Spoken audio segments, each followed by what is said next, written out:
muddo sanada ayaa kasoo wareegtay markii xilka madaxtinimo loo doortay madaxweynaha soomaaliya maxamed cabdulaahi farmaajo.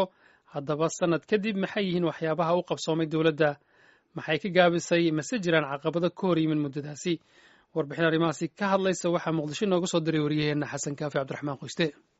maanta ay taariikhdu tahay 8 February 2018 waxaa muddo sanad ah ay ka soo wareegatay markii jagada madaxweynaha dalka loo doortay maxamed cabdulaahi farmaajo, taasoo ku beegneed 8 bishii labaad ee 2017 waxaana goor fiid ah lagu dhaariyay hoolkii doorashadu ka socotay ee xerada Afisyooni. waxaan ku dhaaranayaa magaca ilaahay inaan xilkayga u gudanayo si daacad ah. dhaarta kadib ayaa hadal kooban oo uu madaxweynuhu jeediyey waxa uu ballan qaaday in howlaha ugu horeeya ee uu mudnaanta koowaad siinayo ay noqon doonaan hirgelinta cadaaladda iyo gacansiinta dadka saboolka ah. waxaan ballan halkan kaga qaadayaa wax la yiraahdo core value ama aasaas ah inaan ammaanada dalkaanu leeyahay aan u xafido, inaan cadaaladda ka shaqeeyo iyo inaan dadka saboolka ama daryeelka ah aan gacan siino aan caawino. haddaba sanad kadib maxay yihiin waxyaabaha u qabsoomay dowladda Soomaaliya?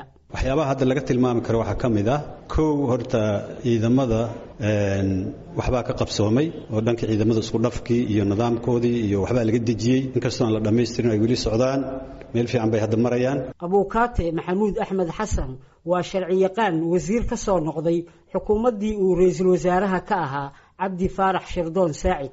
waxaa kaloo qabsoomay waxa weeyaan waqtigii ay xilka qabanayeen 7 bilood 8 bilood iyo ay shaqaalaha dawladda iyo ciidamada mushaar qaadan ayay soo kuraasta ku fariisteen, mushaar bay heleen shaqaalihii, ciidamadii mushaar bay heleen. dhinaca amniga si fiican wax looga qabtay, qaraxyadu way badnaayeen marka laga reebo qaraxii 14 Oktoobar. intii ka dambeysay magaalada waxa weey ciidamada loo sameeyay oo nabadgelyada ilaaliya oo albaab walba taagan. run ahaantii waxa weeyaan meel yar wax ka dhacan mooyaane waa aad iyo aad bay runtii wax looga qabtay amniga.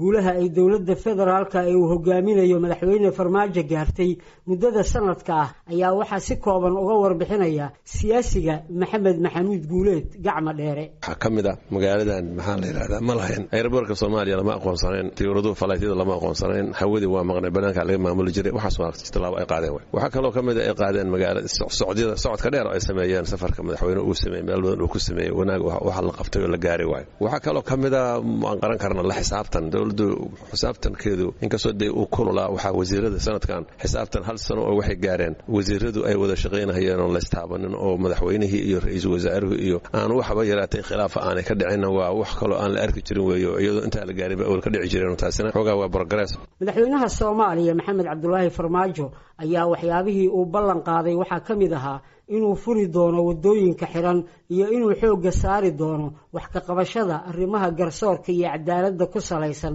taasoo la sheegay in aad looga gaabiyey sida uu tilmaamayo Gurey Xaaji Xasan oo ah milkiilaha hoteelka Maka Al-Mukarrama ee magaalada Muqdisho. har sano ka hor habeenkii la doortay maxamed cabdulaahi farmaajo waxay ahayd habeen farxadeedu aan la qiyaasi karin. Soomaalida isku raacday, aad loo farxay, hibilo fiican oo Soomaalnimo ah ayaa muuqanaysay. hase yeeshee markii shaqada bilaabatay si aan filaynay ma aysan noqon. ballanqaadyo uu sameeyay midna kama hirgelin, sida inuu dhaqsi wax ay qaban doono cadaaladda, waaba ka dartayba. wadooyin aan la xiri doonin, ganacsatada ma shaqaysaba, ganacsiga waaba istaagayba sababtoo meel walba la sii xiray. kuma koobna Gurey Xaaji Xasan oo qura dadka muddadii sanadka ahayd ee la soo dhaafay dowladda ku dhaliilaya meelmarin la'aanta howlaha garsoorka, waxaana arrintaasi inaan laga libkeenin aaminsan abuukaate maxamuud axmed xasan oo sheegay in loo baahnaa shaqada ugu horeysaba in laga dhigo sidii loo heli lahaa garsoor hufan.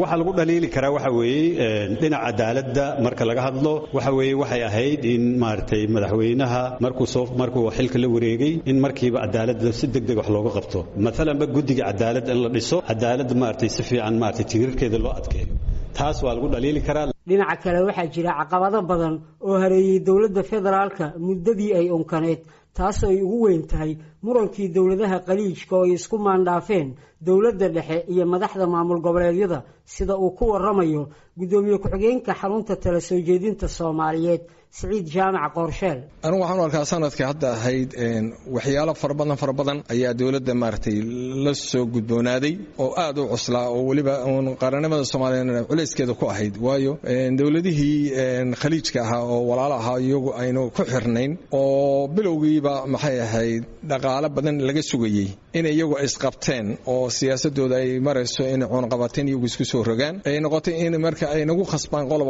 inay raafdo laakiin nasiib wanaag dowladda go'aanka ay gaadhay inuu ahaa waxyaalaha ugu badan oo culeys badan soo gaaray marka isla mar ahaanta haddana maamul goboleedyadii ayaa culeys ka soo fuulay oo iyaguna ay dhinaca kaleeto ay raaceen marka waxay noqotay in dowladii laftigeeda dowladda dhexe ahayd iyo maamul goboleedyada marka ay kala furtaan ay gaadho khatarnimada dowladda ummadda Soomaaliyeed. caqabadaha muranka badan dhaliyay ee muddadii sanadka ahayd dowladda Soomaaliya soo wajahay ayaa laga xusi karaa dhiibistii dowladda Itoobiya loogu gacan geliyay Cabdikariin Qalbi Dhagax oo ka mid ahaa saraakiisha jabhadda ONLF sida uu qabo Maxamed Maxamuud Guuleed gacma dheere.